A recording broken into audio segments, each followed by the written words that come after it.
Good morning, and warm welcome. Apologies for the delay. And we are now live on Facebook and on YouTube. So I welcome you all here and thank you for joining us for another session of daily learning and lockdown inspiration. I already see people online posting away. So those of you that are logging into Facebook and YouTube, welcome aboard. Welcome to another session. Fantastic to see you all here. I'm going to welcome everybody in just a moment.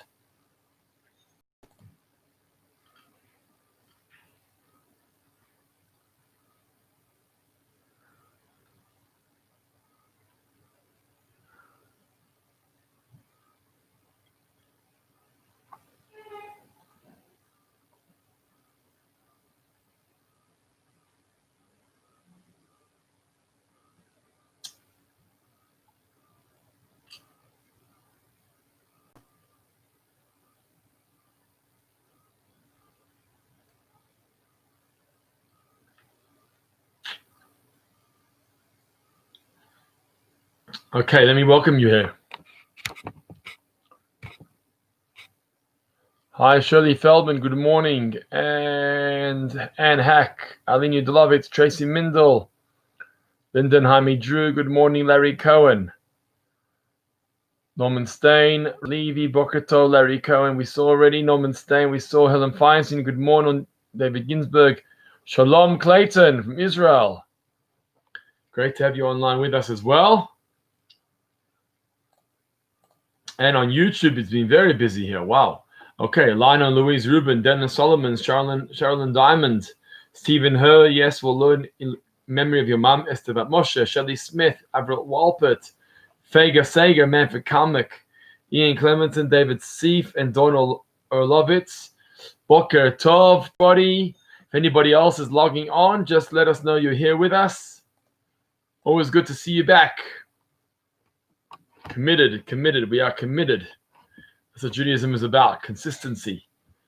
And we are consistent. So I think we're going to give this a few more seconds just to allow people to log on. And then we are going to get going with another great discussion.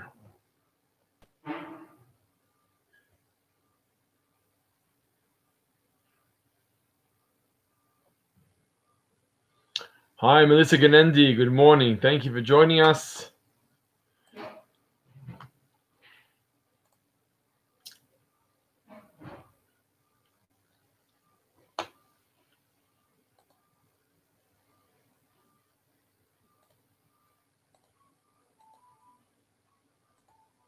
We also dedicate our learning for Refuah Shalema, for Rafael Shemuel Ben Itamira and Liron Ben Sarit. May they both be well, and all others that need a Refuah Shalema, we have them in mind.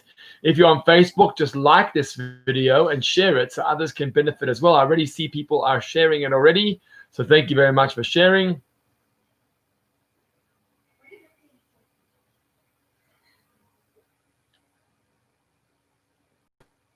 Okay.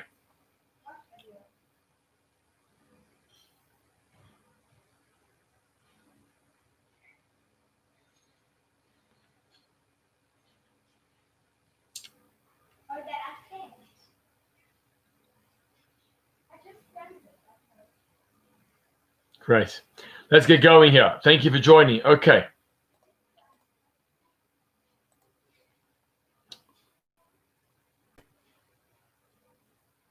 On YouTube, we have Shalom Triga, Ronnie and Eleanor Kotkas, and Stan and Raylene Brask. Thank you.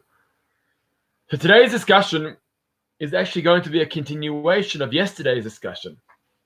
Those of you that were not with us yesterday, we'll try and fill you in. Don't worry. Those of you that were with us, please bear with us as we do a bit of a revision. Yesterday, we spoke about the difference between the two names. Hi, Arnold. The difference between the two names of the Jewish people.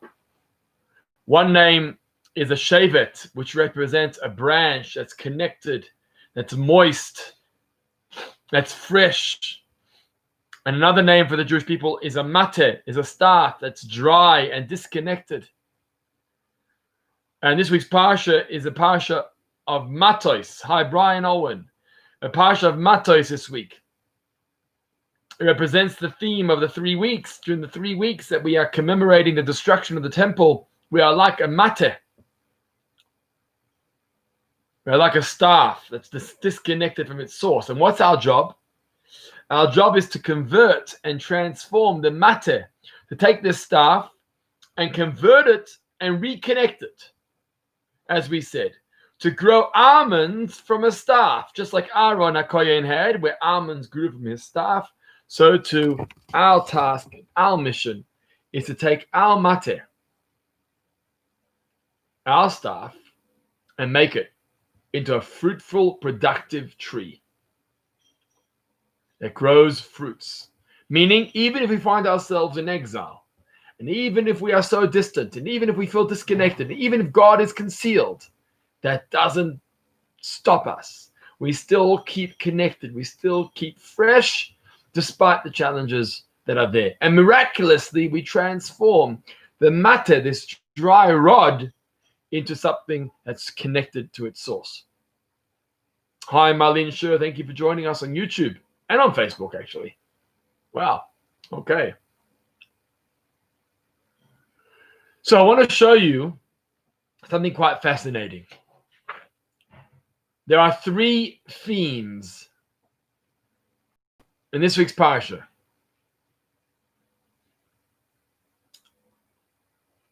Just going to switch off the noise 1 second.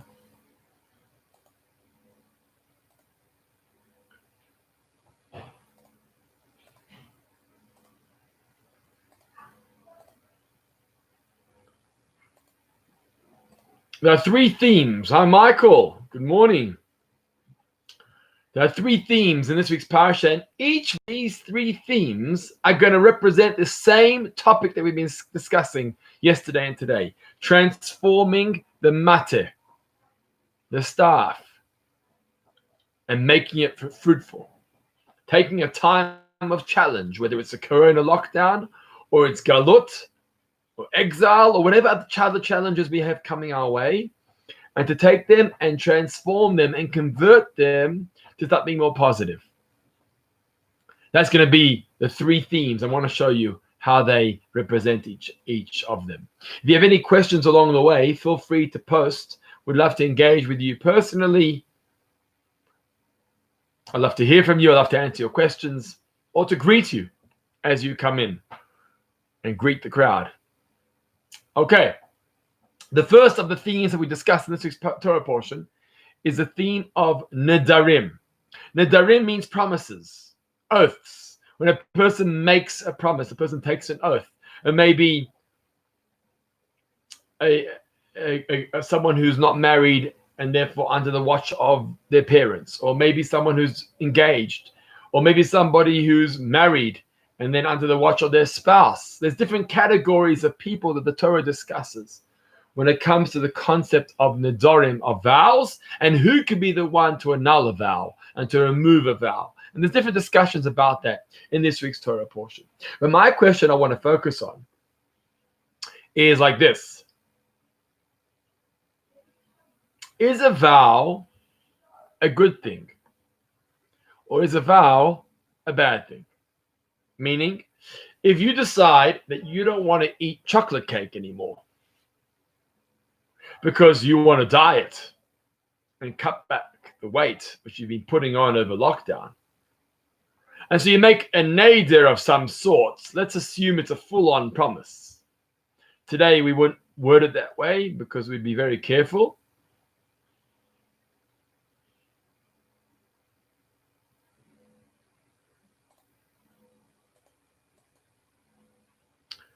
But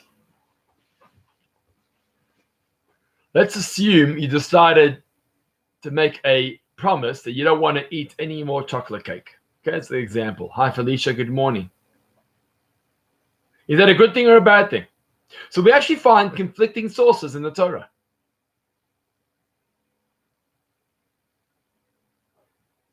One source says that the way we protect ourselves and make sure that we remain committed to the way of God and the way of the Torah is by taking on extra precautions. So taking on these extra precautions, these nadarim, actually helpful because they protect us and they keep us safe. And therefore, promises like not eating chocolate cake is healthy. It's good. Because it actually keeps us away from overindulging in the physical world. And that's good. That's one source. There's another source, contradiction to that. And the other source says, God gave you prohibitions. Why do you need new prohibitions? If he gave you prohibitions, if he told you what you can eat, what you can't eat, why would you create new prohibitions for yourself? New nedarim, new promises for yourself. It's unnecessary. What, are you questioning God's rule book? Are you questioning God's value system? If he gave you the rule book and he told you the rules of what you can eat and what you can't eat, are you being frummer than the Pope? Sorry about the quote. Are you being frummer than Moshe Rabbeinu and taking on extra precautions unnecessarily?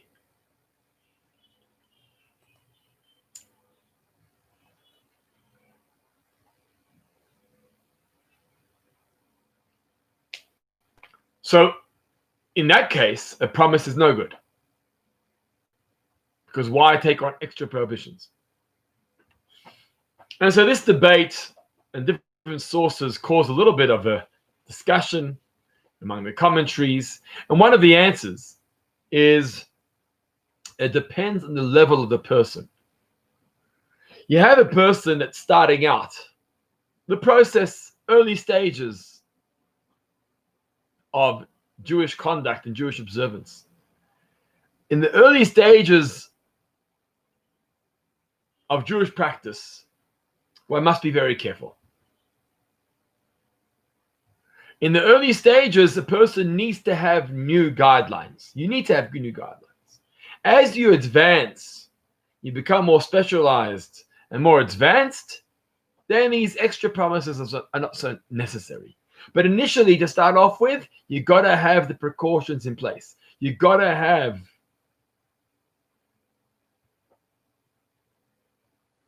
the restrictions in place. And that's what the first source is saying. The first source that compliments and praises extra precautions, extra nedarim, extra promises, like not eating of the chocolate cake, that's a good thing. Because when you start out your work, you need to have guidelines in place. You know, it's a young child in primary school. When there's a young child in primary school, they need to make sure that they follow a certain protocol and they stick to the rules and regulations. But then you get to an advanced level. In an advanced level, you no longer need these promises anymore. Because you're so in control, you're so disciplined, that eating of the chocolate cake is not going to be an abuse, but rather you're going to use the chocolate cake for your benefit. It offers sugars that you may need. You're going to fit it into your diet. It's not going to be a distraction, but rather it's going to help you and be of assistance to you.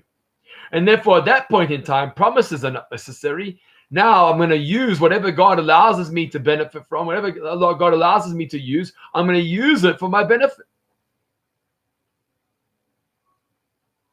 And that's okay.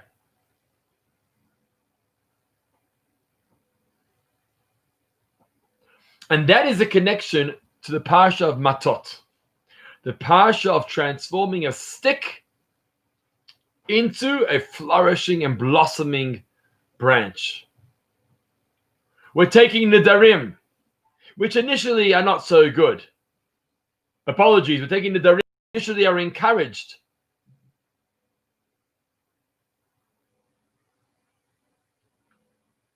Because they protect you from the world. And we're encouraging you and supporting you to transform your life to such a point that the neder is no longer necessary. the world around you can now be used for your benefit. The rod, the stick of the matter becomes a blossoming branch. And so that's the theme of the Nedarim. Initially, we want to block out and distance elements of the world from us, and that's okay. But later on, as we advance,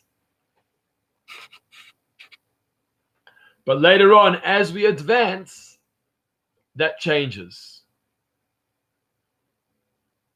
And as we advance, we start to utilize and use the world around us for the sake of serving God.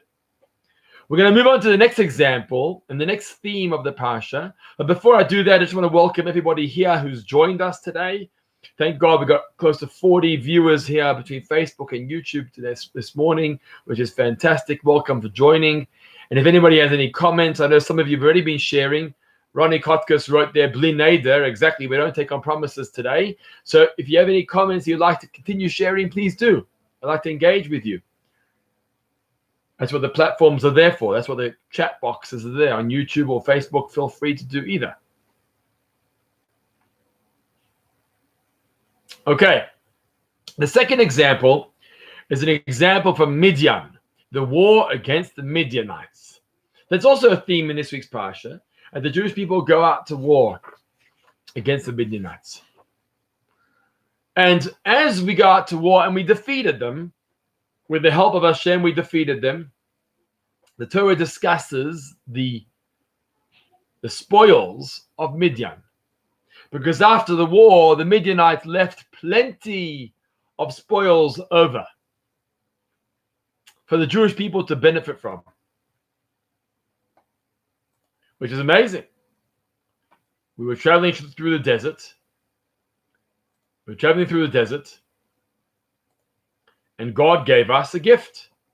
He gave us the spoils of Midian. There's one problem. The spoils of Midian, in particular the dishes and the vessels and the kalim, are all treif. What are we going to do with them? We've got all these pots and pans and cups and plates and forks and knives. What are we going to do with these things? We can't benefit from them. They're treif. We've been given a mitzvah from the Torah. The mitzvah of the Torah was to keep kosher. You can't eat from dishes that had non-kosher cooking in them or with them. And therefore, you can't benefit from them. So what's the point?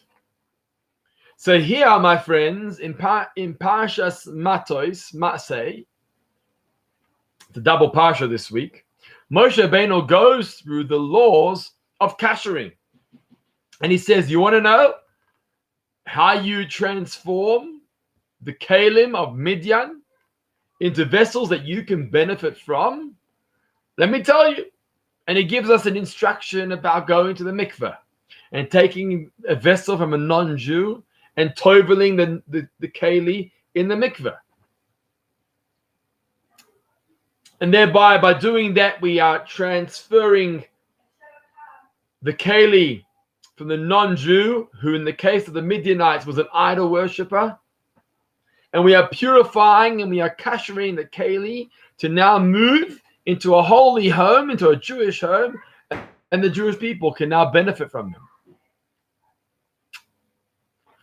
And ever since then, we have the responsibility and the mitzvah of kashering kalim.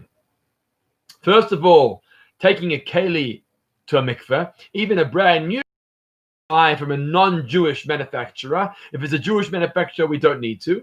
It's a non-Jewish manufacturer. Moshe Rabbeinu told us that the vessels have to go to a mikveh first.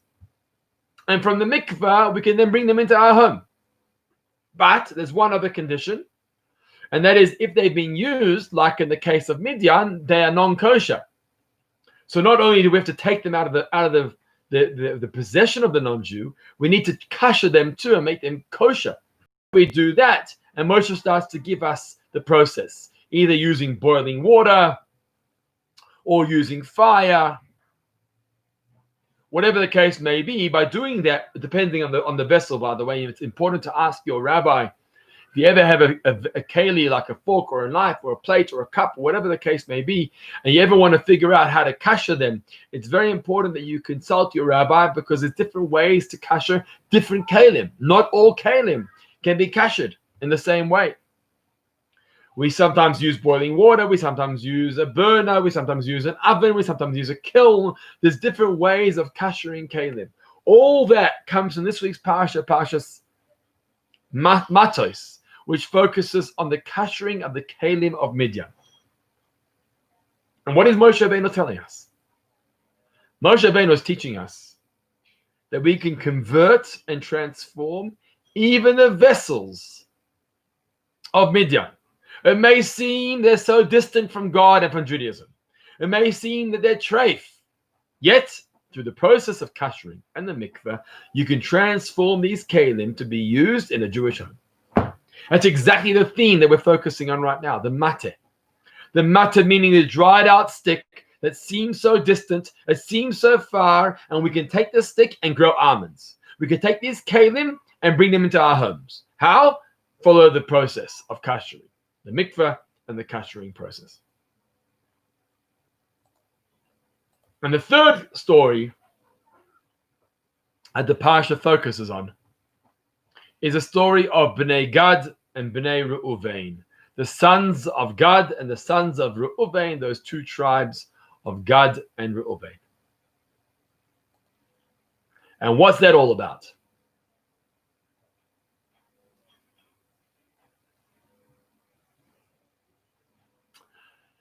Gad and Reuven were two tribes that preferred to stay on the east side of the Jordan. As they got closer to Israel, they came to Moshe and they said to Moshe Rabbeinu, we don't want to go into Israel. We've got too much cattle. Israel is a dry desert land. We'd rather stay on the east side of the journey of the Jordan. Shalom Triga. Elazar gave the ways of kashering the kalim. Oh, thank you. That's a good point. Give me 1 second. Shalom. Okay, I'm going to come back to you on that. I think Shalom's question is, who gave the instruction? Was it Moshe or Elazar? You're pointing out it was Elazar. Okay, I'm going to take your word for it. I'll have to go back into the Chumash and just check that up as to who gave us the rules of kashering. Thank you, Shalom. Okay, so Bnei Gad and Bnei Reuven, they wanted to stay on the east side where there was plenty of pasture. They didn't want to go into Israel. And Moshe got quite upset with them. Moshe said, are you going to do the same thing that the spies did? Do you want to stay on the east side of the Jordan? You know why? Because it's easier there. You could be shepherds there. You don't have to go into the city and start working in the fields and working hard. You can be shepherds in the field. What was the advantage of being a shepherd like our forefathers? Plenty of time to daven, plenty of time to learn. As we discussed a couple of weeks back, maybe even months back, that Yosef HaTzadik, Joseph, was so different to his brothers. His brothers were shepherds. He was in corporate. He was in the business. He was in the hierarchy of politics. They couldn't recognize him. How could a Jew end up in such an environment? It's the same issue that the spies had. How can we go into Israel and work the fields and work as civilization and society? We're going to get distracted from the service of God. We'd rather remain in the desert where we can focus properly and learn properly and daven properly. So Moshe Rabbeinu turns to Bnei Gad and Bnei Reuven and says, are you doing the same thing as them? Do you prefer staying on the east side because it's peaceful and it's calm? And there's plenty of pasture and animals and everything you want. Don't do the same mistake as they did. Why? God wants us to go into Israel. Because when we go into Israel, we start transforming Israel into a home for God. We can take the physical land. We don't have to remain shepherds for the rest of our lives. Maybe the beginning of our journey, we have to be shepherds. Maybe at the beginning of our journey, our forefathers, the way they connected to God was by being a shepherd. That's possible. But the next step is to go into the world, into society, into work, and make it a better place for God. And that's what we were supposed to do. And that's why the Meraglim, the spies, got it wrong. And that's why Moshe Rabbeinu got upset with Bnei Gad and Bnei Reuven. Because we're going to take the matter, we're going to take the staff and transform it into something that grows almonds. We're going to take Israel, a barren land, a desert land, and make it into a flourishing society as it is today. And what happened in the end? Moshe Rabbeinu made a deal with them based on God's response. If you, Bnei Gad and Bnei Reuven, enter into Israel and fight your brothers, that means fight and conquer the land, because that's what we need to do. We need to conquer the land, not just conquering physically, conquering spiritually. We're going to conquer the land and transform the land into the service of God. Transform the land to a service of God. That's what we need to do. So if you join your brothers and you go into Israel to conquer, to fight, to battle for the land, you've done your service, you've done your duty. And then you can go back to the east side of the Jordan, to your families, to your cattle, and dwell there. Because you've done what you're supposed to do in helping the Jewish people conquer the land of Israel. And in fact, they did that. And then what goes on? The story continues. Bnei Gad and Bnei Reuven settle down on the east side of the Jordan. And what do? They take the cities of Sichon and Og. Now, Sichon and Og, we know who Sichon and Og were. Og Melech HaBashan, he was a giant. Sichon and Og, they're both giants. They had territory on the east side of the Jordan. And that's the territory that Bnei Gad and Bnei Reuven conquered. And Bnei Gad and Reuven take the cities. They take the cities of Sichon and Og, and they transform these cities and actually give these cities Jewish names. As the verse says in this week's parasha, they transform the names of the cities of Sichon and Og into Jewish names, Torah names, biblical names. Because it's showing that the Jewish power of Torah is to go out into the big world. And even when something seems so distant, even something seems so far, even when someone seems so distant, we've got the ability, using the tools of Torah, to bring them back in, to transform that environment into a more positive, godly environment. And so Bnei Gad and Bnei Reuven, first they help their brothers conquer Israel. And then they go back and they take the cities of Sichon and Og and they transform them into something more Jewish, more Torah-based. So just to go through the three themes again that we've spoken about in this week's parasha. Theme number one is Nedarim, covenants, vows. Is it good? Is it bad? Initially, we need vows in place. But the next step is to utilize the world for whatever we can, whatever is mutar to do, permissible to do, and utilize it and transform it for godliness. The second thing we spoke about was Midian, taking the kalim, the vessels of Midian, and transforming those vessels into kosher kalim through kashering into the mikveh, as we elaborated on. And the third thing is Bnei Gad and Bnei Reuven, who were instructed to go in and conquer the land of Israel, and then in the cities of Sichon and Og, transform that environment into a more Jewish environment.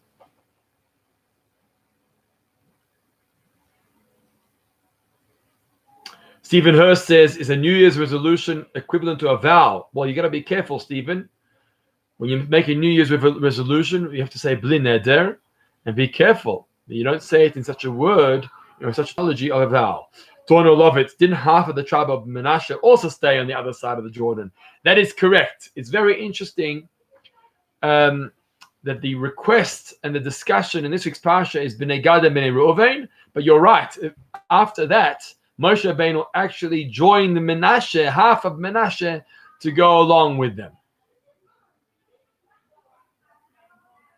If I'm not mistaken, Menashe was positive influence that Moshe Rabbeinu wanted there on the east side of the Jordan.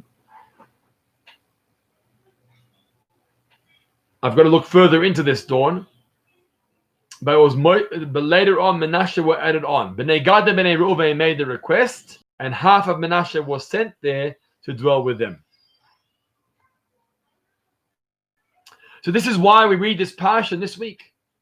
As I mentioned, we're now in the 3 weeks. And the theme of the 3 weeks is transforming what we're going through into something more positive.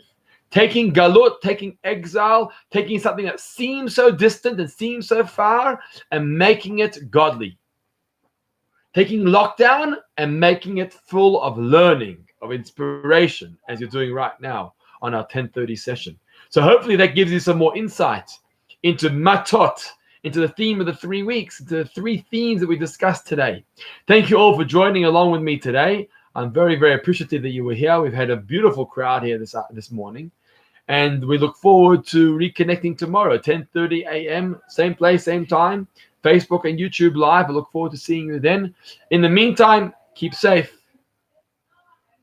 keep sane, and keep spiritual.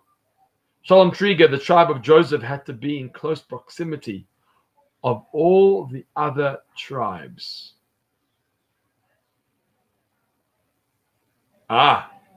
And that's why Menashe went on the other side of Reuven. Beautiful. Shalom. Thank you. In the meantime, have a good day, and we'll touch base, please God, tomorrow. Take care.